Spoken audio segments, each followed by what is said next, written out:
Muraho neza? Muraho neza makuru. Ni sawa meze ute? Meze neza nta kibazo. Ugiye gutangira wibwira abantu badukurikiye hano uko witwa, aho waturutse, imyaka yawe niba ari ngombwa bitakugoye. Nta kibazo nayabwira nta. Ya watangira akanya nakawe. Amazina yanjye Nzitonda Jackson.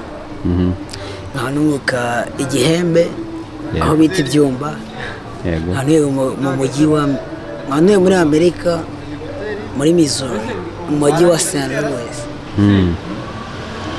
Imyaka yawe? Imyaka yanjye ni myinshi cyane, ndashaje. Nawe umeze nk'abakobwa basigaye banga kuvuga imyaka muri iki gihe. Imyaka 19. So umaze igihe kingana gute ahangaha nk'uko babivuze ko utuye muri Amerika? Hano kubesha hano mfite imyaka nibutse gatoya. Mfite imyaka 5. Hano hamaze imyaka 5. So bite urebye igihe umaze hano ni gitoya ugereranyije n'icyo wabaye ahantu waturutse. Bavuze ko waturutse igihembe. So bitandukaniye he? Angaha ukuntu bitandukanye nyine itandukanye ukuntu itandukanye. Amerika naho naturutse nyine n'ubuzima nabayemo ntago biri same. Icyo nshaka kuvuga ntago biri same. Hano ngaha ubona ibyo kurya. Yego. Iryo birime nawe ugeze hose urarya amahana. Hari za Burger King na za McDonald's hose. Akweri aho twari turi niyo zaho zihari nta mafaranga twagiraga ngo tubone ibyo kurya. Najyaga kuvoma rwasa murumva hano niho hambereho neza. So ushatse kuvuga ko mu Rwanda ni mu Rwanda wavuze right? Niho navuze. So ushatse kuvuga ko mu Rwanda haba inzara kurusha ahangaha right? Bitewe n'ukuntu twasohokeye nyine. Ako ntabwo wavuze neza agaco wabaga mu Rwanda mo imbere cyangwa nabaga mu nkambi yagiye. Wari impunzi muri make. Ari impunzi. No se uko waje ahangaha uko wabitekerezaga mu bitekerezo byawe wasanze uko wabitekereza ariko hano hameze? Apana ntabwo ariko byari bimeze. Wasanze hameze ute nyine bitandukanye n'inzozi wari? Ubundi kera abantu baje mbere baravugaga. Yes. Ngo iyo ugeze ahangaha usanga amafaranga mu kabati.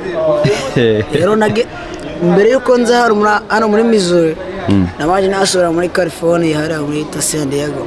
Yes. Nasohoreye rero ubuzima bwawe bwari buri fucked up ariko naharageze muri hotel twaraye narandi gushakisha ububati bwose nshaka kubona amafaranga. Narayabuze. Waje uzi kuzajya gusoroma? Nta kazi kawe. Maze kumva rent yaho rero 2,000 ku byumba 3. Muri California?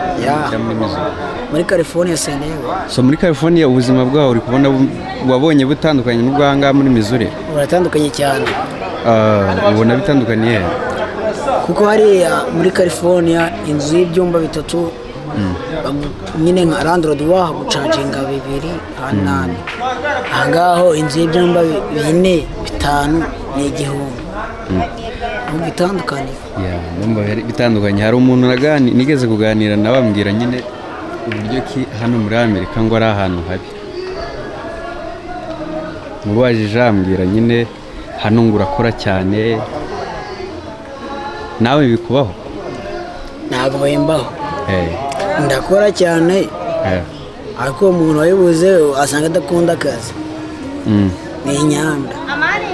Ushaka kurya ajya mu kazi. Udashaka kurya rero ni ku muhanda. Ndabesha.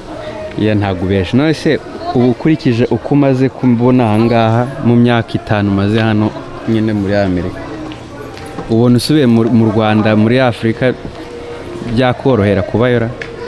Byanyorera nta kibazo. Ubuzima bwawe bumenyera? Nabumenyera. Hano umenyereye ko urya amabaga? Urya wapa. Ukagenda ufite imodoka? Imodoka ntabwo yawe arakunda kora. Ubu urumva wabaho mu buzima bwo kutagira imodoka ujya kuvoma ibintu nk'ibyo ngibyo? Ntabwo nawe byakugora. None wabwira ko abantu bavuga nabi Amerika bakavuga yuko ari ahantu nyine habi cyane? Mabwiye nabatuka rero. Oya ntabyo gutuka. Ntabwo naje gutuka nangaha ariko mbabwiye nabatuka. Ariko byavuga ni amabeshu nyine ni ukubesha. So muri iki gihugu mbese kugira ukibemo bisaba iki like bisaba iki gihugu kugira ukibemo nyine ubeho neza bisaba kujya ku kazi kutagiye ku kazi ntabwo wabaho neza ntabwo wabona aho kurara ntabwo burangiye nshaka kujya kuryama nshaka najya muri hoteli najya aho dutuye ariko umuntu udafite akazi ni outside nyine naho urabizi. mbese niki wabwira abantu badukurikiye? nabwira ni gukunda akazi muri Amerika. So nk'umuntu uba hanze ya Amerika rero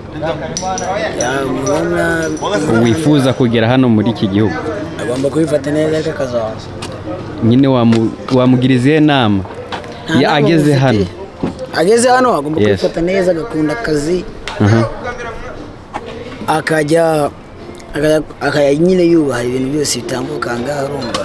yego kareka n'inzoga inzoga ndazinywa ariko nta kibazo uretse ugakata nta kibazo. yewe yakomeza nta kibazo akubaha inzoga akazinywera mu rugero akamenya ko agiye mu kazi. inzoga ndazinywa nta kibazo. urazikunda? watangiye kunywa inzoga ufite imyaka ingahe? natangiye kunywa inzoga afite imyaka igera mu 9. ubu ngubu ufite 20 sinakoresha. ubu ngubu dise tuyimenya kuko wari wanze kuhitubwira mbere y'igihe. uri ntabwo bakabwira yo saa. ubu ngubu wemerewe kunywa inzoga? ndabyemere hano. So ku muntu unywa inzoga yarabigize like nkaho yazibuze atabaho nyine. hari abantu banywa inzoga nyine akaba ari nk'umuje kuba atanywa inzoga akaba umubiri utameze neza. nawe ugeze kuri urwo rwego? urwo rwego ntabwo nduriho. Okay, sawa reka ngo urakoze cyane kutuganiza kadukomeze mu bindi biganiro. Murakoze.